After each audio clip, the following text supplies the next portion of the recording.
Hello everyone, welcome Delicious Talks.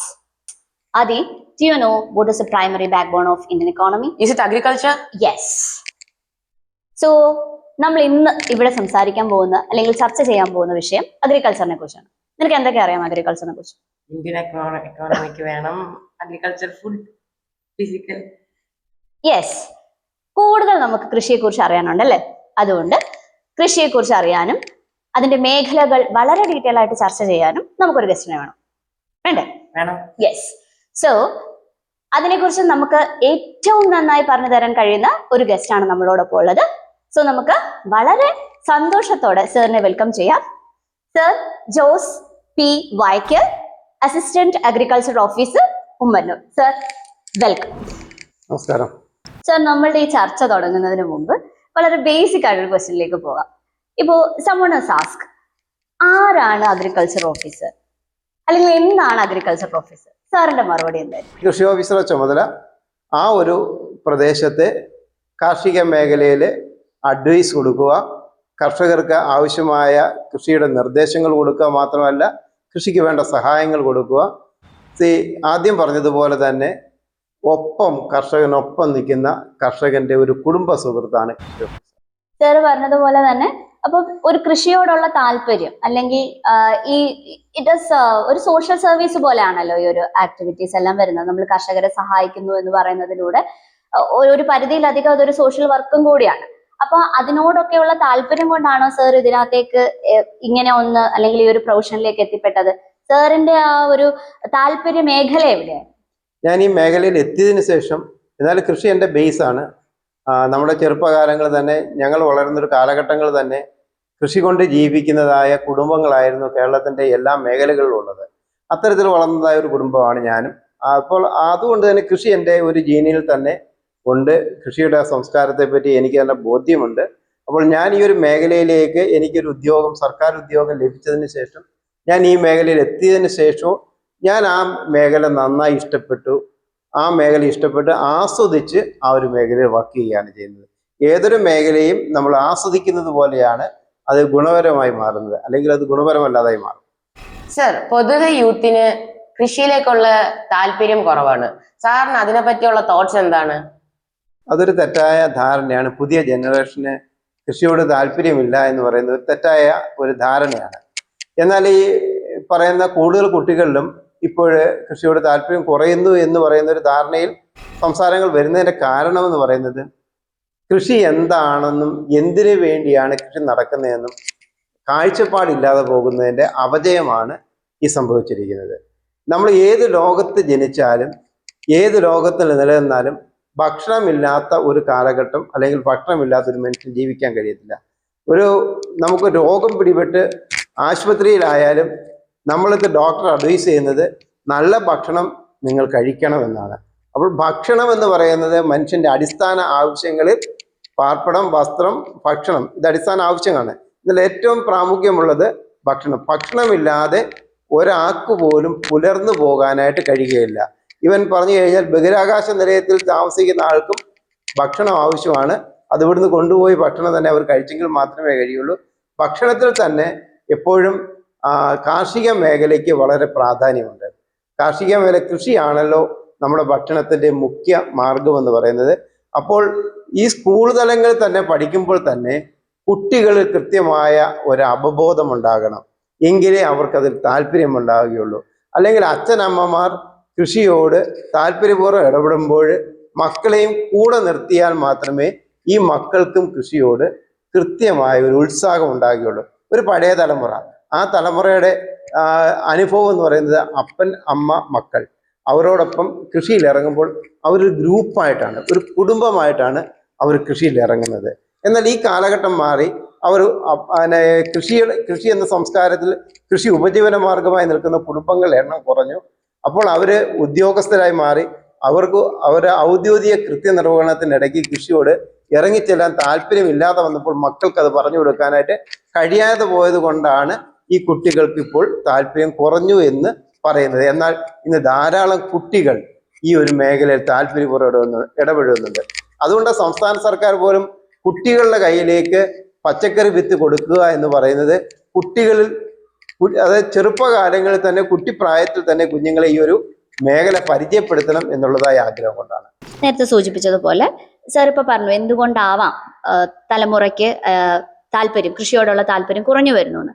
മറ്റൊരു കോൺസെപ്റ്റിൽ നമ്മൾ നോക്കുവാണെങ്കിൽ ഇപ്പൊ കാർഷിക മേഖല നേരിടുന്ന വെല്ലുവിളികൾ അത് ധാരാളമാണ്. ഈവൻ സാമ്പത്തികമായിട്ടാണെങ്കിലും നമ്മളിപ്പോൾ ഏതൊരു വർക്ക് ചെയ്യുമ്പോഴും നമ്മുടെ മെയിൻ മോട്ടീവ് എന്ന് പറയുന്നത് പ്രോഫിറ്റ് മേക്കിംഗ് ആയിരിക്കുമല്ലോ. അപ്പൊ ചില ആളുകളിലെങ്കിലും കൃഷി കൊണ്ടൊന്നും വലിയ നേട്ടമൊന്നും ഉണ്ടാവുന്നില്ല എന്നൊരു തോട്ട് കണ്ടുവരുന്നുണ്ട്. അപ്പൊ ഇത്തരത്തിലുള്ള വെല്ലുവിളികൾ കാർഷിക മേഖലയ്ക്ക് ഉണ്ടാകുന്ന പ്രധാന വെല്ലുവിളികൾ എന്തൊക്കെയായിരിക്കാം? ഇങ്ങനെയുള്ള ഒരു തലമുറയ്ക്ക് ഇൻട്രസ്റ്റ് കുറയാൻ ഇതും ഒരു കാരണമായി നമുക്ക് പറയാമല്ലോ. അപ്പൊ അതിനെക്കുറിച്ച് സാറിന്റെ അഭിപ്രായം എന്താ?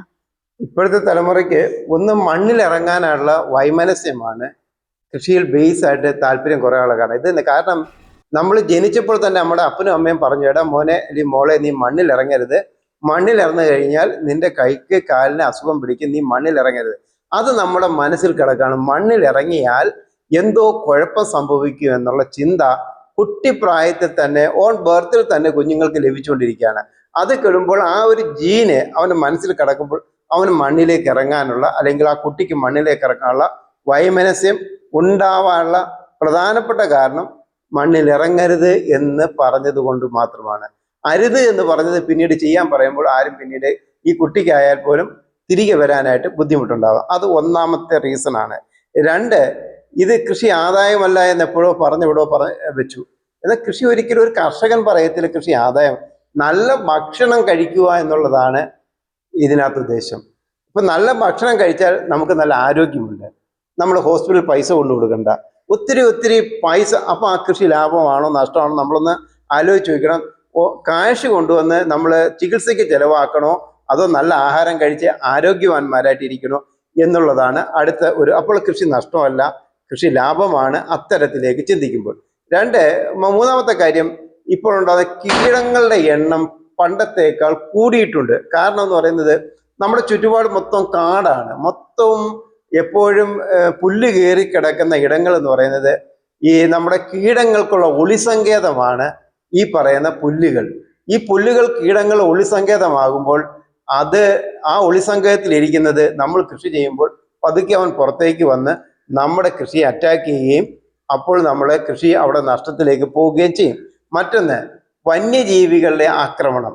ഇപ്പോഴേ ഒരു വന്യജീവി മാത്രമല്ല, നമുക്ക് ഒരിക്കലും കൈവയ്ക്കാൻ കഴിയാത്ത രീതിയിലേക്ക് പന്നിയുടെ അറ്റാക്ക് കാര്യമായിട്ടുണ്ട്. വാഴ കൃഷി ചെയ്യാൻ പറ്റത്തില്ല, കിഴങ്ങ് വർഗ്ഗങ്ങൾ കൃഷി ചെയ്യാൻ പറ്റത്തില്ല. മയില് ദേശീയ പക്ഷിയാണ്, പക്ഷെ എന്നാലും അതിൻ്റെ ഒരു വലിയ പ്രയാസം. കുരങ്ങ്, ഇന്ന് വേണം മലയണ്ണാൻ, ഇങ്ങനെയുള്ളതായ ജീവികളുടെ ആക്രമണവും ഈ നമ്മുടെ കൃഷി ചെയ്യുന്ന ആളുകൾ പുറകിലേക്ക് പോകാനുള്ളതായ കാരണങ്ങളായി തീർത്തിട്ടുണ്ട്. എന്നാൽ യന്ത്രവൽക്കരണം വന്നതിന് ശേഷം കൃഷി എപ്പോഴും ആദായകരമാണ്. മനുഷ്യ വിഭവശേഷിയല്ല അവിടെ ഉപയോഗിക്കുന്ന യന്ത്രമായതിനാൽ നമ്മുടെ മണിക്കൂറുകൾ കുറയ്ക്കാൻ പറ്റും, ലേബർ കോസ്റ്റ് കുറയ്ക്കാൻ പറ്റും, ആദായകരമാക്കി എടുക്കാൻ പറ്റും. ഈവൻ ഇനി നിങ്ങൾ ചോദിക്കാൻ പോകുകയാണോ എന്ന് എനിക്കറിയത്തില്ലെങ്കിൽ പോലും പറയാം, അഡ്വാൻസ് ആയിട്ട് തന്നെ പറയാം, നമ്മുടെ കൃഷിയിൽ ഡ്രോണിൻ്റെ ഉപയോഗം കീടനാശിനി പ്രയോഗത്തിനും അതോടൊപ്പം തന്നെ മറ്റു പല, അപ്പോൾ ആധുനിക യന്ത്രോപകരണങ്ങളെല്ലാം തന്നെ കൃഷിയിലേക്ക് കൂടുതൽ ആയാസകരമായ അല്ലെ കൃഷി വളരെ അതായത് വളരെ ലാഭകരമായി കൊണ്ടുപോകാനായിട്ട് യന്ത്രവൽക്കരണം ഉപയോഗിക്കുന്നുണ്ട്. വെല്ലുവിളികളെ പല മാർഗങ്ങളിലൂടെ നമുക്ക് നേരിടാം. വെല്ലുവിളികൾ ഉണ്ടാവുമല്ലോ. അപ്പോൾ ഇതുപോലെ കീടങ്ങളുടെ ആക്രമണം മൂലമോ അല്ലെങ്കിൽ മറ്റെന്തെങ്കിലും കൊണ്ട് വിളകൾ നശിക്കുമ്പോഴോ നമുക്കൊരു സപ്പോർട്ടിനൊരു ബാക്ക് ബോൺ ആയിട്ട് എപ്പോഴും ഒരു ഇൻസ്റ്റിറ്റ്യൂഷൻ ഉണ്ടായിരിക്കും. അതാണല്ലോ ഗവൺമെന്റ്. അപ്പോൾ ഗവൺമെന്റിന്റെ പ്രധാന പദ്ധതികൾ കാർഷിക മേഖലയെ ഒരു ഉണർവിലേക്ക് എത്തിക്കുക അല്ലെങ്കിൽ കർഷകനൊരു സഹായമായിട്ടുള്ള പദ്ധതികൾ ഏതൊക്കെയാണെന്ന് സാറിനൊന്ന് വിവരിക്കാം. ഗവൺമെന്റ് കൊണ്ടുവരുന്ന എല്ലാ പദ്ധതികളും തന്നെ കാർഷിക മേഖലയുമായിട്ട് ബന്ധപ്പെട്ട എല്ലാ പദ്ധതികളും തന്നെ കർഷകന് ഗുണപരമാണ്. പ്രത്യേകിച്ച് ഇപ്പോൾ സംസ്ഥാന സർക്കാർ കൂടുതൽ പ്രാധാന്യം കൊടുക്കുന്നത് പച്ചക്കറി കൃഷി കൂടുതൽ ലാഭകരമാക്കുന്ന രീതിയിൽ പച്ചക്കറി കൃഷി വ്യാപിപ്പിക്കുക എന്നുള്ളതാണ്. അത് കഴിഞ്ഞ ഗവൺമെന്റ് ആയാലും ഈ ഗവൺമെന്റ് ആയാലും, കഴിഞ്ഞ ഗവൺമെന്റ് ഞങ്ങളും കൃഷിയിലേക്ക് എന്ന് പറഞ്ഞതായ ഒരു പദ്ധതി കൊണ്ടുവരികയും വളരെ ഭംഗിയായിട്ട്, ഇപ്പം ഞങ്ങളും കൃഷി എന്ന് പറയുമ്പോൾ ഞാൻ കൃഷിയല്ല, ഞങ്ങളൊരു ഗ്രൂപ്പ് ഈ കൃഷിയിലുണ്ട് എന്നുള്ളതായ ഒരു മെസ്സേജാണ് കൊടുക്കുന്നത്. ഇപ്പോൾ കൃഷിയുടെ ഒരു വിസ്മയം തന്നെയാണ് ഇപ്പോഴത്തെ ഗവൺമെന്റ് തീർക്കുന്നത്. ഓണത്തിനൊരു വിസ്മയം എന്ന രീതിയിൽ തന്നെ പച്ചക്കറി കൃഷിയുടെ പദ്ധതികൾ ആരംഭിച്ചു കഴിഞ്ഞു. കുട്ടികൾക്ക് നൽകാനായിട്ട് കിറ്റുകളൊക്കെ എത്തിക്കഴിഞ്ഞു. പച്ചക്കറി തൈകളും വിത്തും സ്കൂൾ മറ്റങ്ങൾ കൃഷിയിടങ്ങളാക്കി തീർക്കുന്ന രീതിയിലേക്ക് വന്നു. കൃഷിയിടങ്ങളാക്കുന്നതിന് ആദ്യ ഭാഗമായിട്ട് മുറ്റത്തൊരു മാവ് തെറ്റ് നട്ട് ആ ഒരു പരിപാടി ഇപ്പോൾ സംസ്ഥാന ഗവൺമെന്റ് ഉദ്ഘാടനം ചെയ്തിരിക്കാൻ. കുഞ്ഞുങ്ങളാണ് ബേസ്. അവർ കുഞ്ഞു പ്രായത്തിൽ എന്ത് ഫോക്കസ് ചെയ്ത് കൊടുക്കുന്നോ അത് പ്രയോജനം ചെയ്യാൻ പറ്റും. അപ്പോൾ പ്രധാനപ്പെട്ട ഒന്ന് ഇപ്പോൾ സംസ്ഥാന ഗവൺമെന്റ് കൊടുക്കുന്ന ഒരു പദ്ധതി എന്ന് പറയുന്നത് പച്ചക്കറി കൃഷിക്ക് ആനുകൂല്യം നൽകുക. ഇപ്പൊ ആനുകൂല്യം എന്ന് പറയുന്നത് പണം എന്ന് പറയുന്ന ഒരു വസ്തുതയല്ല. സർക്കാർ കൊടുക്കുന്ന ആനുകൂല്യം എന്ന് പറയുന്നത് വിത്തായി കൊടുക്കാം. അതോടൊപ്പം തന്നെ അവർക്ക് പല സബ്സിഡികളായിട്ട് പല രീതിയിൽ കൊടുക്കാനായിട്ട് കഴിയുന്നുണ്ട്. 2 ഫലവൃക്ഷ തൈകൾ വെച്ചുപിടിപ്പിക്കുന്നതിന് വേണ്ടി സംസ്ഥാന ഗവൺമെന്റ് പദ്ധതികൾ ആകർഷിക്കുന്നുണ്ട്. പൈനാപ്പിൾ കൃഷി ചെയ്യുന്ന നല്ല മേഖലകളുണ്ട്. അതോടൊപ്പം തന്നെ വാഴ കൃഷിക്കുള്ള ആനുകൂല്യം കൊടുക്കുന്നുണ്ട്. ഡ്രാഗൺ ഫ്രൂട്ടിനുള്ള ആനുകൂല്യം കൊടുക്കുന്നുണ്ട്. ചക്ക, പ്ലാവ് കൃഷി എന്നുള്ള ആനുകൂല്യം കൊടുക്കുന്നുണ്ട്. അതോടൊപ്പം തന്നെ റംബൂട്ടാൻ കൃഷിക്കുള്ള ആനുകൂല്യം കൊടുക്കുന്നുണ്ട്.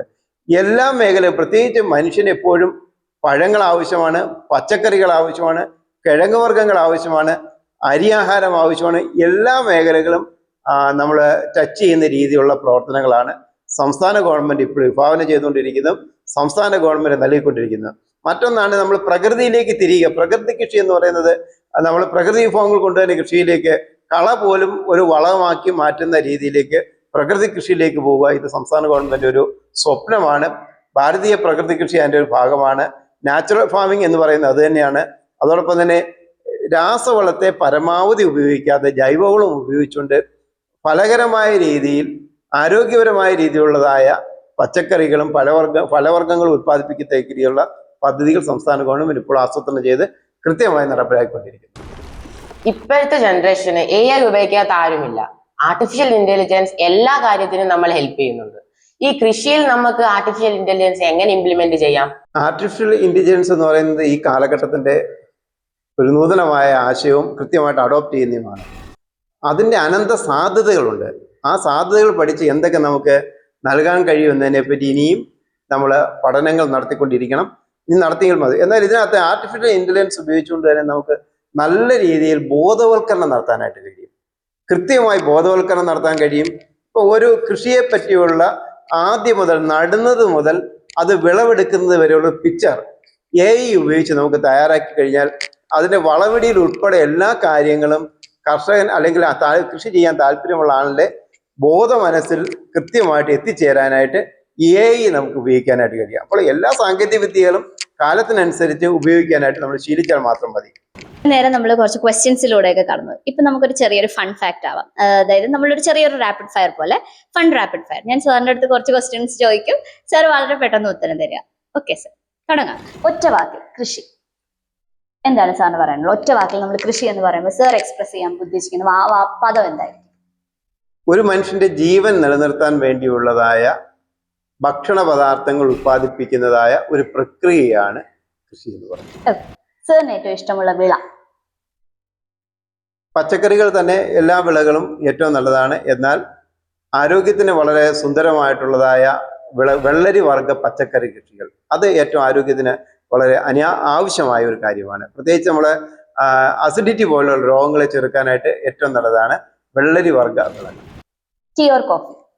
ഇത് രണ്ടിനോടും താല്പര്യമില്ല. അപ്പൊ സാർ എന്തായിരിക്കും പ്രിഫർ ചെയ്യുന്നത്? രണ്ടിനോടും താല്പര്യമില്ല, എന്നാൽ പ്രിഫർ ചെയ്യുന്ന പറയുമ്പോൾ അത് കോഫി എന്ന് പറയാം. കൃഷിക്കാരൻ ആരാണ്? കൃഷിക്കാരൻ നല്ല മനസ്സുള്ള, അധ്വാനിക്കാൻ മനസ്സുള്ള ഒരുവനാണ് കൃഷിക്കാരൻ. അധ്വാനി അല്ലേ? ഓക്കെ. ഏറ്റവും ഇഷ്ടപ്പെട്ട കാർഷിക ഉപകരണം ഒരാൾക്ക് ഏറ്റവും നല്ലത് എന്ന് തോന്നുന്നു സാറിന് സജസ്റ്റ് ചെയ്യാൻ പറ്റുന്നത്? കൃഷി ഉപയോഗിക്കാൻ കൈക്കോട്ട്, അല്ലെങ്കിൽ അത് ഉപയോഗിക്കും മൺവട്ടി. അതാണ് പിന്നെ ഏറ്റവും നന്നായിട്ട് യൂസ് ഫിസിക്കൽ സ്ട്രെങ്ത് ഉണ്ടാക്കാൻ പറ്റും. കൃഷിയെ കുറിച്ചുള്ള ഒരു വലിയ തെറ്റിദ്ധാരണ: കൃഷി നഷ്ടമാണ്, ആദായകരമല്ല, അത് നമുക്ക് ചേർന്ന പണിയല്ല എന്നുള്ളതാണ് തെറ്റിദ്ധാരണ എന്ന് പറയുന്നത്. അത് എല്ലാവർക്കും ചേർന്ന പണിയാണ്, ആദായകരമാണ്, ആരോഗ്യകരമാണ്, അതോടൊപ്പം തന്നെ നമുക്ക് സാമ്പത്തിക ലാഭം ഉണ്ടാക്കുന്ന മേഖല കൂടി. ട്രൈ ചെയ്യുക അല്ലെ? ട്രൈ ചെയ്ത് മനസ്സിലാക്കുക. ഒരു പച്ചക്കറി മാത്രം കഴിക്കേണ്ടി വന്നാൽ ഏതാണ് സാർ തിരഞ്ഞെടുക്കുക? പച്ചക്കറി മാത്രം എന്ന് പറയുന്നത്, നിങ്ങൾ പച്ചക്കറി എന്ന് പറയുന്നത് നിങ്ങളുടെ കൺസേൺ എവിടേക്കാണെന്നുള്ളതാണ് അതിൻ്റെ ഒരു തിരിച്ചു വരും ചോദിക്കാം. കാരണം പച്ചക്കറി എന്ന് പറയുമ്പോൾ പാവൽ, പടവലം, വെണ്ട, വഴുതന, പച്ചമുളക് അതാണോ? അതുകൂടാതെ വാഴ, ചേന, ചേമ്പ്, കാച്ചില് അതെല്ലാം ഇതിനകത്ത് ഉൾപ്പെടുന്നു. എല്ലാം ഉൾപ്പെടുന്നവര് വാഴപ്പഴം തന്നെയാണ് നമുക്ക്. സാർ പ്രിഫർ ചെയ്യുന്നത് ജൈവ കൃഷിയോ ഹൈടെക് കൃഷി? ജൈവ കൃഷിയാണ്. ജൈവ കൃഷി എന്തായിരിക്കും? ജൈവ കൃഷിയോട് നമ്മുടെ വിഭവങ്ങൾ ഭൂമിയിൽ തന്നെ ഉണ്ട്. ആ വിഭവങ്ങൾ തന്നെ ഉപയോഗിച്ച് കൃഷി ചെയ്യുക. നമ്മുടെ മണ്ണിൽ തന്നെ എല്ലാ സാധനങ്ങളും കരിയില, നമ്മൾ ഇലയിൽ നമ്മുടെ മരത്തിന്റെ അവശിഷ്ടമാണ്, ചാണകം, ഇതൊക്കെ നമുക്ക് അവശിഷ്ടങ്ങൾ, ഒരു ജീവിയുടെ അവശിഷ്ടങ്ങളാണ്. ഇതെല്ലാം ഉപയോഗിച്ച് കൃഷി ചെയ്യാൻ കഴിയുമ്പോൾ ഇതിൽ പരം നല്ല സുന്ദരമായ ഭക്ഷണം എവിടുന്ന് കിട്ടാനാണ്? വളരെ സരളമായി നമുക്ക് കിട്ടുന്ന വിഭവങ്ങൾ അല്ലെ, വളരെ നാച്ചുറൽ റിസോഴ്സ് ആണല്ലോ അതെല്ലാം. വളരെ എളുപ്പം. Thank you sir. നമുക്ക് അടുത്ത ക്വസ്റ്റ്യനിലേക്ക്. സർ, ഇന്നത്തെ ഏറ്റവും വലിയ പ്രോബ്ലം ആഗോളതലത്തിലുള്ള ഒരു പ്രശ്നമാണ് കാലാവസ്ഥാ വ്യതിയാനം. ഒരു കർഷകനെ സംബന്ധിച്ച് കാലാവസ്ഥ വളരെ വലിയ ഒരു ഇമ്പാക്ട് കൊടുക്കുന്ന ഒന്നാണ്. ഞാൻ പണ്ട് കേട്ടിട്ടുണ്ട്, പണ്ട് ഈ മാസങ്ങളും വർഷങ്ങളും ഒക്കെ നോക്കുന്നത് കലണ്ടർ വഴിയൊന്നുമല്ല, അവരുടെ കാലാവസ്ഥ അനുസരിച്ച് അവർ കൃഷി ചെയ്യുന്നു, വിളവെടുക്കുന്നു. പക്ഷെ ആ ഒരു സിസ്റ്റം നമുക്ക് ഇന്ന് ചെയ്യാൻ പറ്റുന്നില്ല, കാരണം കാലാവസ്ഥ വ്യതിയാനം. അപ്പൊ ഈ കാലാവസ്ഥ വ്യതിയാനം കർഷകരിൽ ഉണ്ടാക്കുന്ന മാനസിക സമ്മർദ്ദങ്ങളായിക്കോട്ടെ, അല്ലെങ്കിൽ വിള നശീകരണമായിക്കോട്ടെ, എങ്ങനെയായിരിക്കും അവർക്ക് അതെങ്ങനെ ഉണ്ടാവും? തീർച്ചയായും ഉണ്ടാവുമല്ലോ. അപ്പൊ അതെങ്ങനെയാണ് അവരൊന്ന് ഓവർകം ചെയ്യേണ്ടത്? വിവരിക്കുന്ന വലിയൊരു വിഷയമാണ്. കാരണം കർക്കിടക മാസം എന്ന് പറയുന്നത് മഴ കോരിച്ചൊരിയുന്ന മഴയുടെ ഒരു കാലഘട്ടമാണ്. കർക്കിടകം പിറന്നിട്ട് പക്ഷേ ഇതുവരെ മഴ പെയ്തില്ല. കർക്കിടകം പിറന്നപ്പോൾ ഓണത്തിന്റെ ഒരു അന്തരീക്ഷത്തിലേക്കാണ് പോയിരിക്കുന്നത്. അപ്പോൾ ഓരോ കാലാവസ്ഥയും നമ്മുടെ കൃഷിയെ അതായത് കൃഷിയുടെ ശരിക്കും ഓരോ കാലാവസ്ഥയും കൃഷിയെ ഏറ്റവും കൂടുതൽ ആശ്രയിച്ചാണ് നിൽക്കുന്നത്. തിരുവാതിര ഞാറ്റുവേല എന്ന് പറയുന്നത് തിരമുറിയാതെ ഉള്ളതായ മഴ പെയ്യുന്ന അതായത് മഴയുമുണ്ട്, എന്നാൽ നല്ല വെയിലുമുണ്ട്. ആ ഒരു കാലാവസ്ഥ ഈ വർഷം നമുക്ക് ലഭിച്ചില്ല. അപ്പോൾ കാലാവസ്ഥ കൃത്യമായിട്ട് ലഭിച്ചില്ല എങ്കിൽ വ്യതിയാനങ്ങൾ ഉണ്ടാവുന്നുവെങ്കിൽ നമ്മൾ സമയബന്ധിതമായി ചെയ്തുകൊണ്ടിരിക്കുന്ന കൃഷികളുടെയൊക്കെ കാലങ്ങൾ മാറും. അപ്പം നെൽകൃഷിക്ക് വെള്ളവും വേണം, നല്ല വെയിലും വേണം. എന്നാൽ ഇത് എപ്പം മഴ പെയ്യും, എപ്പം മഴ പെയ്യുന്നില്ല എന്നുള്ളത് കർഷകന്റെ ആശങ്കയാണ്. അപ്പോൾ ഇനിയുള്ള കാലഘട്ടങ്ങളിൽ കാലാവസ്ഥാ വ്യതിയാനം മനസ്സിൽ കണ്ടുകൊണ്ട് അതിനനുയോജ്യമായ രീതിയിൽ കൃഷിയിലേക്ക് പോവുക. ഇപ്പോൾ എല്ലാ കൃഷിയും നമ്മൾ എപ്പോഴും ചെയ്യുകയില്ല. നമ്മൾ സാധാരണ കുംഭമാസത്തിലാണ് ചേന നടാൻ പോകുന്നത്. അപ്പോൾ കുംഭത്തിൽ ചേന നട്ടു കഴിഞ്ഞാൽ കർക്കിടകത്തിൽ വിളവെടുക്കുന്ന രീതിയാണ് ചേനയുടെ കൃഷി. എന്നാൽ കുംഭത്തിലെ കാലാവസ്ഥയുടെ വ്യത്യാസമുണ്ട്, കർക്കിടകത്തിലെ കാലാവസ്ഥയുടെ വ്യത്യാസമുണ്ട്. ഈ കാലാവസ്ഥയുടെ വ്യത്യാസം വിളയെ നന്നായി ബാധിക്കും. വിളയെ ബാധിക്കുമ്പോൾ നമ്മുടെ ആദായത്തെ അത് ബാധിക്കും, നമുക്ക് ഇങ്ങോട്ട് കിട്ടുന്ന ആദായത്തെ ബാധിക്കും. അത് ഒരു കൃഷി എന്നല്ല, എല്ലാ കൃഷിയിലേക്കും ഉണ്ട്. ഈ ചില കൃഷികൾക്ക് ഇത് ഏറ്റവും നല്ല, മാവ് പോലെയുള്ള കൃഷികൾക്ക് അനുയോജ്യമായ കാലാവസ്ഥ, ഈ ഒരു കാലാവസ്ഥകൾ ഈ വ്യതിയാനമൊക്കെ മാവിനൊക്കെ വളരെ അനുയോജ്യമാണ്. എന്നാൽ മറ്റു പല കൃഷികൾക്ക് ഇത് അനുയോജ്യമല്ല. ഇന്ന് കർഷകർ നേരിടുന്നതായ വലിയ ഒരു പ്രതിസന്ധി എന്ന് പറയുന്നത് കാലാവസ്ഥ വ്യതിയാനമാണ്. ഒരു കാര്യം കാലാവസ്ഥയുടെ വ്യതിയാനം മനസ്സിലാക്കി പ്ലാൻ ചെയ്യുക. കൃഷിയുടെ ഇന്ന സമയത്ത് എങ്ങനെ ചെയ്താൽ എങ്ങനെ പോകും എന്നതിനെപ്പറ്റി കർഷകൻ തന്നെ പ്ലാൻ ചെയ്യുക എന്നത് മാത്രമേ. കർഷകൻ എപ്പോഴും അവരുടെ എക്സ്പീരിയൻസിലൂടെയാണ് കർഷകൻ പ്ലാനിങ് നടത്തുന്നത്, പുസ്തകത്തിലൂടെ അല്ല കർഷകൻ പ്ലാൻ ചെയ്യുന്നത്. എക്സ്പീരിയൻസ്, മുമ്പേ പറഞ്ഞ പോലെ കലണ്ടർ നോക്കിയല്ല മാസം അറിയുന്നത്. അവർ പണ്ട് സമയം നോക്കുന്നത് അങ്ങനെ വാച്ച് നോക്കിയല്ലായിരുന്നു, നിഴല് നോക്കി സമയം കണ്ടെത്തിയവനായിരുന്നു കർഷകൻ. ഞാൻ ഉൾപ്പെടെ പണ്ട് എൻ്റെ സ്കൂളിൽ പോയത് നിഴൽ നോക്കി സമയം കണ്ടെത്തിയിട്ട് സ്കൂളിൽ പോയിട്ടുള്ള ആളാണ് ഞാൻ. അപ്പൊ എന്നാൽ ഇന്നത്തെ കുട്ടികൾ ആർക്കും അറിയത്തില്ല, നിഴൽ നോക്കി സമയം പറയാനായിട്ട് അറിയത്തില്ല. അപ്പോൾ ഇതെല്ലാം നമ്മുടെ അനുഭവങ്ങളിൽ നിന്ന് പഠിച്ചാണ് മുന്നോട്ട് പോകുക. കർഷകനെ സംബന്ധിച്ച് ഇതെല്ലാം അവരുടെ അനുഭവങ്ങളാണ്. ഈ അനുഭവങ്ങളിൽ നിന്ന് പഠിച്ചാണ് കർഷകൻ പുതിയ അറിവുകൾ ഉണ്ടാക്കിയെടുക്കുന്നത്. അറിവുകളാണ് പിന്നെ അവന് മുന്നോട്ട് പോകുന്നത്. സാർ, ഇപ്പോൾ ടെക്നോളജിയുടെ കാര്യം പറഞ്ഞതുകൊണ്ട് അല്ലെങ്കിൽ അതുമായി ബന്ധപ്പെട്ട ഒരു ചോദ്യം ചോദിക്കാം, അല്ലെങ്കിൽ അതുമായി ബന്ധപ്പെട്ട് എനിക്ക് പെട്ടെന്ന് മനസ്സിൽ വന്നത്, ഞങ്ങൾ ഇവിടുന്ന് അഗ്രികൾച്ചർ ഫാമിന്റെ അല്ലെങ്കിൽ അഗ്രികൾച്ചർ ക്ലബിന്റെ ഭാഗമായി ഒരു ഫാം വിസിറ്റിംഗ് പോയിരുന്നു. അപ്പൊ അവിടെ നമ്മൾ ഫാം വിസിറ്റ് ചെയ്യാൻ പോകുന്നു, അല്ലെങ്കിൽ ഫാം വിസിറ്റിങ്ങിനാണ് നമ്മൾ പോകുന്നത്. ഞാൻ ഉൾപ്പെടെ എൻ്റെ വിദ്യാർത്ഥികളെല്ലാം കാണാൻ ഉദ്ദേശിച്ചത് മണ്ണിൽ വളർന്നു നിൽക്കുന്ന ചെടികൾ, അതിന്റെ ഫലം, അതൊക്കെയാണ് നമ്മൾ റിസൾട്ടായിട്ട് കാണാൻ പോയിരുന്നത്. പക്ഷെ ഞങ്ങളെ അവിടെ അതിശയിപ്പിച്ചത് എന്ന് പറഞ്ഞാൽ ഒരു തുള്ളി മണ്ണ് പോലും ഇല്ലാതെ കൃഷി ചെയ്യുന്ന ഒരു രീതിയായിരുന്നു. അപ്പോഴാണ് കുട്ടികൾക്കും മനസ്സിലാക്കാൻ കഴിയുന്നത് നമ്മൾ പുതിയ പുതിയ മേഖലകളാണ് കൃഷിയിൽ നമ്മൾ ഓരോ ദിനവും കണ്ടെത്തിക്കൊണ്ടിരിക്കുന്നത്. അപ്പൊ അത്തരത്തിലുള്ള അതൊരു ഹൈഡ്രോപോണിക് സിസ്റ്റം ആയിരുന്നു. അപ്പൊ സാറിന് അത് ഇപ്പം അവിടെ നമ്മൾ ചെന്നപ്പോൾ ആ ഫാം ഉടമസ്ഥർ നമുക്ക് അതിനെക്കുറിച്ച് കൂടുതലായിട്ടുള്ള എക്സ്പ്ലനേഷൻ തന്നു. എന്നിരുന്നാൽ കൂടിയും എന്ത് മാറ്റമാണ് അപ്പൊ നമ്മൾ അവിടെ വെച്ചൊരു അദ്ദേഹം പറഞ്ഞ ഒരു കാര്യം ഉണ്ടായിരുന്നു, നമ്മൾ ലാൻഡിൽ കൃഷി ചെയ്യുന്നതിന്റെ പകുതി വെള്ളം മതി ഇതിന് നമുക്ക് കൃഷി ചെയ്യാൻ, നമുക്ക് ബെറ്റർ ബെനിഫിറ്റ്സും കിട്ടും മാർക്കറ്റിൽ. അദ്ദേഹം ചൂസ് ചെയ്യുന്ന ക്രോപ്സിനെ കുറിച്ച് ഞാൻ പിന്നീട് പറയാം. അപ്പോ അത് എന്താണ് അപ്പൊ ഇത്തരത്തിലുള്ള ഒരു മാറ്റം, അതായത് ട്രഡീഷണൽ വേ ഓഫ് കൃഷി രീതിയിൽ നിന്ന് നമ്മളിപ്പോൾ മോഡേണിലേക്ക് വരുമ്പോൾ അപ്പൊ ഈ ഹൈഡ്രോപോണിക് പോലെയുള്ള എന്തൊക്കെ സാധ്യതകളാണ് യുവതലമുറയ്ക്ക് തുറന്നിട്ട് കൊടുക്കുന്നത്? ഞാൻ ആദ്യം തന്നെ അതിന്റെ സംസാരത്തിൽ തന്നെ പറഞ്ഞത് ഹൈഡ്രോപോണിക്സിന്റെ ഒരു സാധ്യതകളെ പറ്റി ഞാൻ ഇടയ്ക്ക് പറഞ്ഞു. എന്നാൽ ഈ ഹൈഡ്രോപോണിക്സ് കൃഷിയിൽ എല്ലാം ചെയ്തെടുക്കാനായിട്ട് ഇതുവരെയും കഴിഞ്ഞു. അതാ ഞാൻ പറഞ്ഞ വിളകൾ ഞാൻ പിന്നീട് പറയാം. അതായത് ഭൂമിക്കടിയിൽ വളരുന്നതായ കിഴങ്ങ് വർഗ്ഗങ്ങളൊന്നും ഹൈഡ്രോപോണിക്സിലേക്ക് പോകാനായിട്ട് ഇതുവരെ കഴിഞ്ഞില്ല. കഴിയാൻ സാധ്യത പഠന മേഖലകളാണല്ലോ അത്. എന്നാൽ പടർന്നു കയറുന്നതായ വിളകളാണ് ഹൈഡ്രോപോണിക്സിൽ എപ്പോഴും ആദായകരമായി വന്നുകൊണ്ടിരിക്കുന്നത്. ഇപ്പോൾ സലാഡ് വളരെ നന്നായിട്ട് കൃഷി ചെയ്യുന്നു ഹൈഡ്രോപോണിക്സിലൂടെ. പയർ ചെയ്യാനായിട്ട് കഴിയുന്നുണ്ട്. അപ്പോൾ എന്നാൽ വെള്ളം വളരെ കുറച്ചും മതി. വെള്ളത്തിൽ തന്നെ മിനറൽ കൃത്യമായിട്ടും കൊടുക്കുന്നുണ്ട്. അതിന് ജീവിക്കാൻ വേണ്ടതായ, ചെടിക്ക് ജീവിക്കാൻ വേണ്ടതായ എല്ലാ മൂലകങ്ങളും കൃത്യമായിട്ടും കൊടുക്കുന്നതുകൊണ്ട് ആ ചെടി കൃത്യമായി വലിച്ചെടുത്ത് അതുകൊണ്ടുള്ള ഗുണങ്ങൾ എന്ന് പറയുന്നത് അന്തരീക്ഷ മലിനീകരണം ഉണ്ടാവുന്നില്ല. ഒരു മലിനീകരണങ്ങളും മണ്ണിൽ അസിഡിറ്റി ഉണ്ടാവുന്നില്ല. ഹൈഡ്രോപോണിക്സ് ഉപയോഗിക്കുന്ന അസിഡിറ്റി എന്നുള്ള ഒറ്റ പ്രോബ്ലമേ മണ്ണിൽ ഉണ്ടാവുന്നില്ല. എന്നാൽ വെള്ളത്തിലുണ്ടാവുന്നുണ്ട്. അത് അവിടെ ക്ലിയർ ചെയ്തിട്ട് കഴിയാനും കഴിയുന്നുണ്ട്. ഹൈഡ്രോപോണിക്സ് പോലുള്ളതായ കൃഷികളും ഇനി പുതിയ AI യുഗത്തിലേക്ക് വരുമ്പോൾ പുതിയ നൂതന സാങ്കേതിക വിദ്യകൾ എന്തൊക്കെയാണെന്ന് ഇനി നമ്മൾ പഠിച്ചുകൊണ്ടിരിക്കുന്നതേ ഉള്ളൂ. അപ്പോൾ പുതിയ സാധ്യതകൾ ഇനി വരുന്നുണ്ട്. എന്നാൽ സാധ്യതകൾ എപ്പോഴും എല്ലാത്തിനും ഉപയോഗിക്കാനായിട്ട് കഴിയുകയില്ല. എന്നാൽ കഴിയുന്ന മേഖലകളിലൊക്കെ അത് ഉപയോഗിക്കപ്പെടുകയും ചെയ്യുന്നുണ്ട്. ഈ വിളകളിലേക്ക് ഞാൻ വരാം. അവിടെ അന്ന് ഞങ്ങൾ കണ്ടത് സാറ് പറഞ്ഞ പോലെ ക്യുക്കുംബേഴ്സ് ഉണ്ടായിരുന്നു, അതുപോലെ തന്നെ ലീഫി വെജിറ്റബിൾസ്, ലെറ്റ്യൂസ് ഉണ്ടായിരുന്നു. കുറച്ച് വെസ്റ്റേൺ വെജിറ്റബിൾസ് ആയിരുന്നു അവർ കൂടുതലും കൃഷി ചെയ്തിരുന്നത്. അതിലേക്ക് വന്നപ്പോൾ അവർ കൃഷി എന്നതിലുപരി they think about the market value of this crops, അല്ലെങ്കിൽ അവർക്ക് എങ്ങനെ ഈ ക്രോപ്സിന്റെ ഉണ്ടാകുന്ന മാർക്കറ്റ് വാല്യൂ ഒരു മാർക്കറ്റിംഗ് സിസ്റ്റം ആയിട്ട് എടുക്കുവാണെങ്കിൽ how to aim the profit from it. അതായിരുന്നു അവരുടെ മെയിൻ കോൺസെപ്റ്റ് എന്ന് പറയുന്നത്. ഇതിനെ നമ്മുടെ ഇന്നത്തെ കാലത്തെ ഹെൽത്ത് കോൺഷ്യസുമായിട്ട് നമുക്ക് ബന്ധിപ്പിക്കുമ്പോൾ, ഇപ്പം കുറച്ച് വണ്ണം വെച്ചാൽ അയ്യോ ഞാൻ ഭയങ്കരമായിട്ട് തടി കൂടി, എനിക്ക് തടി കുറയ്ക്കണം, നമ്മൾ ജിമ്മിൽ പോകുന്നു അല്ലെങ്കിൽ ഒരു ഡയറ്റീഷ്യനെ കാണുന്നു, സോ അവർ പ്രിസ്ക്രൈബ് ചെയ്യുമല്ലോ നമുക്കൊരു ഡയറ്റ് മെത്തേഡ്. അപ്പൊ നമുക്ക് വരുന്നത് നിങ്ങൾ ലീഫി വെജിറ്റബിൾസ് കഴിക്കും, അല്ലെങ്കിൽ ഇന്ന വെജിറ്റബിൾസ് കഴിക്കും, സാലഡ്സ് ഉണ്ടാക്കും. അപ്പൊ ഈ ഹെൽത്ത് കൺസേൺസ് അല്ലെങ്കിൽ ഇന്നത്തെ തലമുറയ്ക്ക് ഉണ്ടാവുന്ന ഈ ഹെൽത്ത് കോൺഷ്യസ്നെസ് ഇത്തരം വെജിറ്റബിൾസിന്റെ മാർക്കറ്റിംഗ് വളരെ വലുതാക്കുന്നുണ്ട്. പക്ഷെ നമ്മുടെ വില്ലേജിൽ അതത്ര എന്താ പറയുന്നത് പോപ്പുലർ അല്ല. ഈവൻ സിറ്റീസിലൊക്കെയാണ് അവർ കയറ്റുമതി ചെയ്യുന്നതും അത്തരത്തിലുള്ള ഒരു സിറ്റീസിലാണ്. അപ്പൊ എന്റെ പോയിന്റ് എന്ന് പറയുന്നത് അതൊരു സാധ്യതയല്ലേ.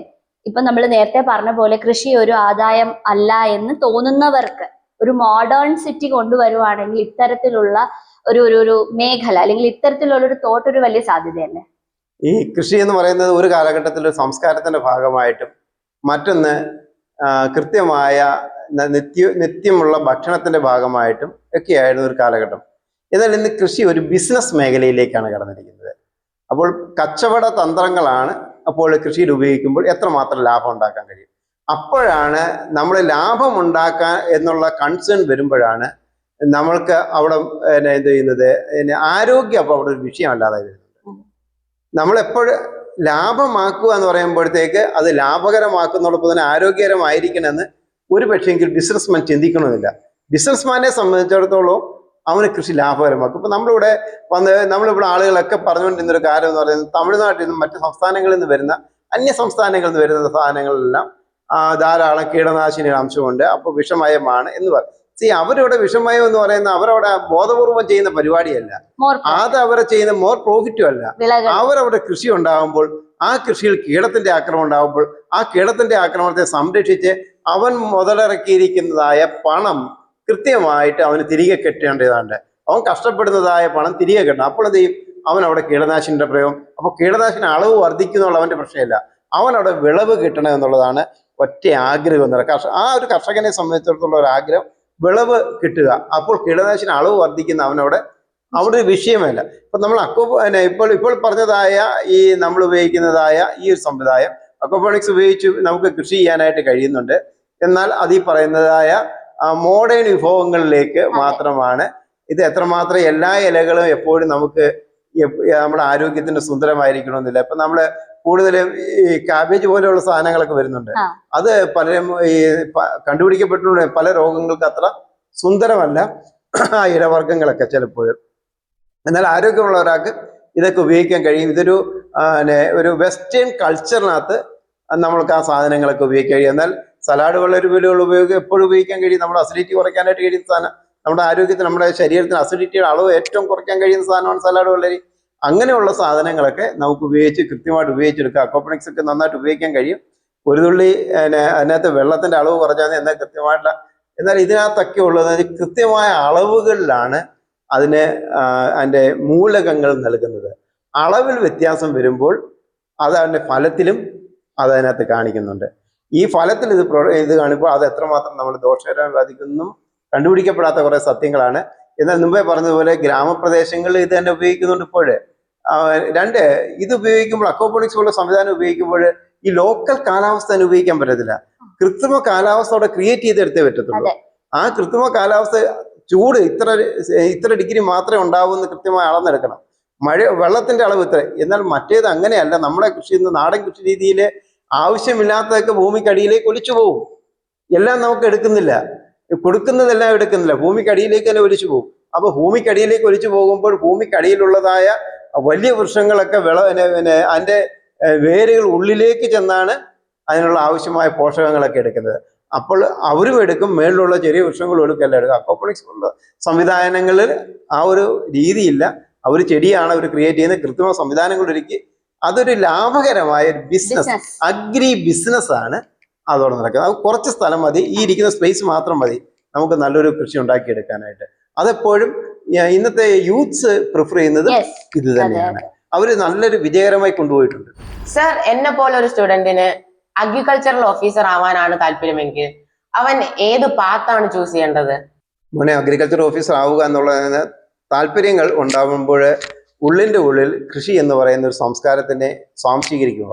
അത് എടുത്തു കഴിയുമ്പോൾ നമ്മൾ കോമ്പറ്റീറ്റീവ് ആയിട്ട് മേഖലയിൽ പോയെങ്കിൽ മാത്രമേ നമ്മളൊരു കൃഷി ഓഫീസർ അതായത് നമ്മളൊരു BSc അഗ്രികൾച്ചർ എന്ന് പറയുന്നതായ ആ ഒരു കോഴ്സ് എടുത്താൽ മാത്രമേ ഒരു കൃഷി ഓഫീസർ ആവാനായിട്ട് കഴിയുള്ളൂ. അപ്പോൾ BSc അഗ്രികൾച്ചർ എടുക്കത്തക്ക രീതിയിൽ നമ്മളെ പഠനത്തിന്റെ ക്വാളിറ്റി ഇമ്പ്രൂവ് ചെയ്ത് മാറ്റുക. കോമ്പറ്റീറ്റീവ് മേഖലയാണിത്. അപ്പോൾ അത് ആ രീതിയിലേക്ക് നമ്മുടെ പഠന മേഖലകളെ കൂടുതൽ ഉത്സാഹിച്ചാക്കുക. കൂടുതൽ നമ്മൾ പഠന മേഖലയെ ഉത്സാഹിക്കുന്നതിനനുസരിച്ച് ഈ കൃഷിയോട് ഒരു താല്പര്യം കൊണ്ട് നമ്മുടെ ഉള്ളിൻ്റെ ഉള്ളിൽ രൂപപ്പെടുത്തി എടുത്തു കഴിഞ്ഞാൽ കൃത്യമായിട്ടും ഒരു കൃഷി ഓഫീസർ ആയെങ്കിൽ മാത്രമേ ഈ കൃഷിയിൽ നിലനിൽക്കാൻ കഴിയൂ എന്നുള്ളതല്ല. ഒരു എഞ്ചിനീയർ ആയാലും അവർക്ക് നല്ലൊരു കൃഷി ഓഫീസർ ആവാം, നല്ലൊരു കർഷകനാവാൻ കഴിയും. നല്ല ഡോക്ടേഴ്സ്, പലരും നല്ല കർഷകരായ ഡോക്ടേഴ്സ് ഉണ്ട്. അപ്പോൾ കൃഷി ഓഫീസർ എന്നുള്ളതായ സങ്കല്പങ്ങൾ എപ്പോഴും നല്ലതാണ്. എന്നാൽ കൃഷി എന്ന് പറയുന്നത് ഇതിനകത്തെല്ലാം നമുക്ക് ചേർന്ന് നിൽക്കാൻ കഴിയുന്നതായ ഒന്നാണ്. സാർ ഇപ്പൊ പറഞ്ഞ പോലെ തന്നെ ഒരു കൃഷി ഒരു കുട്ടി സ്റ്റാർട്ട് ചെയ്യുന്ന വെച്ചോ, അവൻ എന്തൊക്കെ ചെറിയ ഡീറ്റെയിൽസ് ആണ് അവൻ നോക്കി വെക്കേണ്ടത് ഒരു കൃഷി നന്നായിട്ട് കൊണ്ടുപോകാൻ, നല്ല വിളവുകൾ എടുക്കാൻ? കൃഷി ആരംഭിക്കുമ്പോൾ മനസ്സിൽ അതിനൊരു സ്വപ്നം ഉണ്ടാവണം, മനസ്സിലൊരു താല്പര്യം, മനസ്സിലൊരു ഒരുക്കം ഉണ്ടാവണം. ഞാൻ ഇതിനെ കൃഷി ചെയ്യാൻ പോവുകയാണ്. ആ ഒരു പ്രിപ്പറേഷനാണ് ആ കൃഷിയെ ഫലകരമാക്കുന്നത്. ഒന്ന്, മണ്ണാണ്. ഇങ്ങനെ കൃഷി ചെയ്യുമ്പോൾ നമ്മൾ ഏത് വിളയാണ് കൃഷി ചെയ്യാനായിട്ട് പ്ലാൻ ചെയ്യുന്നത് എന്ന് ആദ്യമായ ഒരു നമ്മുടെ മനസ്സിലുണ്ടാവണം.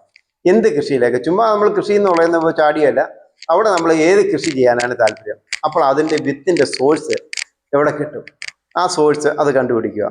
പിന്നെ കൃഷി ചെയ്യാൻ പോകുന്ന സ്ഥലം, അതൊരു പ്രധാനപ്പെട്ട ഘടകമാണ്. നല്ല സൂര്യപ്രകാശം ഇല്ലാത്ത സ്ഥലത്ത് ഒരു കൃഷിയും നടക്കത്തില്ല. അവിടെ നമ്മൾ ആദായകരമായി ഒരു വിളവും നമുക്ക് ലഭിക്കാൻ പോകുന്നത്. അപ്പം നല്ല സൂര്യപ്രകാശം ഇനി പ്രധാനപ്പെട്ടതായ ഒരു ഘടകമാണ്. മണ്ണ് എന്ന് പറയുന്ന മറ്റൊരു ഘടകമാണ്. ഇപ്പോഴത്തെ മണ്ണ് എന്ന് പറയുന്നത് നമ്മൾ അസിഡിക് ആയിരിക്കുന്നത്, നമ്മൾ രാസവളങ്ങളും മറ്റും ഉപയോഗിച്ച് അസിഡിക് ആയിരിക്കുകയാണ്. അപ്പോൾ നമ്മൾ ബേസ് ആയിട്ട് കുമ്മായം നമ്മൾ മണ്ണിൽ കൊടുക്കണം. ആദ്യം മണ്ണ് കിളച്ച് പരുവപ്പെടുത്തണം. ഒന്നാമത്തേത് മണ്ണ് കിളച്ച് പരുവപ്പെടുത്തി കഴിഞ്ഞാൽ അതിലേക്ക് കുമ്മായം നമുക്ക് കൊടുക്കണം. കുമ്മായം ഇട്ട് 15 ദിവസം കഴിഞ്ഞതിന് ശേഷം മാത്രം ജൈവവളം അടിസ്ഥാന വളമായി കൊടുക്കണം. അതിനുശേഷമാണ് നമ്മൾ എന്താണോ കൃഷി ചെയ്യാൻ ഉദ്ദേശിക്കുന്നത് ആ വിത്തോ തയ്യോ അവിടെ നടേണ്ടത്. വിത്തുണ്ടെങ്കിൽ നമുക്ക് ചെറിയ ട്രേകളിൽ ആ വിത്തിട്ട് മുളപ്പിച്ച് തയ്യാക്കാം. ആ തൈ ഇതിലേക്ക് പറിച്ചു നടാം. പറിച്ചു നട്ടതിന് ശേഷം കൃത്യമായി ജലം ഇതിന് കൃത്യമായി, ഒത്തിരി വെള്ളം അതിനാവശ്യമില്ല. ഒരു ചെടിയുടെ വേര് എന്ന് പറയുന്നത്, പച്ചക്കറി ചെടികളാണെങ്കിൽ അതിൻ്റെ വേര് 15 മുതൽ 30 സെന്റിമീറ്റർ ആഴം വരെ പോകത്തില്ല. അതിന് താഴോട്ടൊന്നും പച്ചക്കറിയുടെ വേരുകൾ പോകാറേ ഇല്ല. അപ്പോൾ എന്നാൽ ഇതിന് കൃത്യമായും വളം കൊടുക്കണം, കൃത്യമായും വെള്ളം കൊടുക്കണം.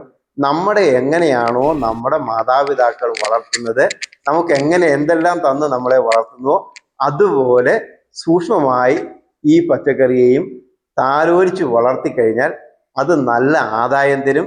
ഇതിൽ ഈ നമ്മുടെ സസ്യങ്ങൾ, പച്ചക്കറികൾ എല്ലാത്തിനും തന്നെ നല്ല സെൻസേഷൻ ഉള്ളതാണ്. അതിൻ്റെതായ നമ്മളതിനെ തൊടുക എന്ന് പറഞ്ഞു കഴിഞ്ഞാൽ പോലും ആ ചെടിക്കൊരു ആനന്ദമുണ്ടാക്കും. ചെടി അധികം വിളവ് തരും. നമ്മുടെ ഫാദറും മദറും ഒക്കെ നമ്മുടെ പുറത്ത് തൊട്ടുന്ന തലോടുന്നത് നമുക്ക് അത്ര ആസ്വാദ്യമായി തോന്നുന്നു.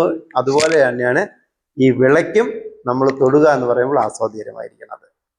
അത്തരത്തിൽ നമ്മൾ പ്ലാൻ ചെയ്ത് നമുക്ക്, എന്നാൽ ചെറിയ ചെറിയ കീടങ്ങളൊക്കെ വരുമ്പോൾ അതിനെ കീടനാശിനി എന്നുള്ള പ്രയോഗമില്ലാതെ അവിടെ വെച്ച് തന്നെ നശിപ്പിച്ചെടുക്കാൻ കഴിയുമെങ്കിൽ അങ്ങനെ നശിപ്പിച്ചെടുത്തു കഴിഞ്ഞാൽ വിളവ് നല്ലതായിട്ടുണ്ടാവും. നല്ല ക്വാളിറ്റിയുള്ള ആഹാരം നമുക്ക് കഴിക്കാൻ പറ്റും. ഞാനൊരു ചെറിയൊരു ഗെയിം കളിക്കാം, മിത്ത് ഓഫ് ഫാക്ട്. ഞാനൊരു സ്റ്റേറ്റ്മെന്റ് പറയും, അത് മിത്താണോ ഫാക്റ്റ് ആണെന്ന് സാറൊന്ന് പറഞ്ഞു തരണം. കൂടുതൽ ഫെർട്ടിലൈസേഴ്സ് എന്ന് വെച്ചാൽ കൂടുതൽ വിളവ്. അതൊരു ശരിയായ കൺസേണേ അല്ല. ആവശ്യത്തിന് കൊടുത്താൽ മതി.